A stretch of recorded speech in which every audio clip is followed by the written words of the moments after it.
خوندن لهر جهکی و لهمو دورین جیهانی کارکی پیروزه. و لهر ولاتکی لجیهانه دخوازه که ملت وان دخوندن خوده پیش بکوین. دا که ولاتن خواه با آرامی آوا بکن. پشتی که شرع العفرین روژاوای کردستانی هاتا انجام دان و زاروکن عفرین تا دمکی بخوندن من. لپشتی کنترل کرنا باجار عفرینه جعالی ترکیه و انجام دانا انجمن خوجهی او انجمن بکاروبارن ملت خورابون و به هر شیوهی که آلیکاری ملت عفرینه کرن. او دست بفکرنا قطابخانهان کرن او دست بفکرنا دبستانا کرن داکو با آرامی زاروکن عفرینه خوندن خواه بردوام بکن. لنافچه عفرینه انجمن خوجهی دست بفکرنا دبستانان بگشتی کرن و بتایبت لهر دو نافچه شیعه و راجو و تا گوندی وان جی دبستانی وان هاتن وکرن. تفی زحمتی و رگریا کوته لپیشی انجمن خوجهی جعالی گروپن چکدار و لی او دکار خوده بردوامن.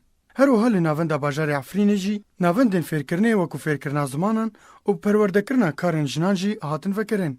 هر لگور چالکوان عفرینه کل سر تورن جواکی بلاف دکن کو بهتری خلک عفرینه برای خوددن وان ناوندان و ناو زاروکن خوا دوان دبستانان ده تومار دکن. اف یک هات پشتی کو پارتیا پیده العفرینه اف کارن هان جملت عفرینه را ندکرن. لبتن دخستن کو زاروک عفرینه خوندن هوان زاروکان لگوری سیاست آوایا شوفینی با و کو دورندنین روژ آوای کردستانه کو تنها بکارتینن و خلکن چار دکن کو دبستانی وان ده بخوینن.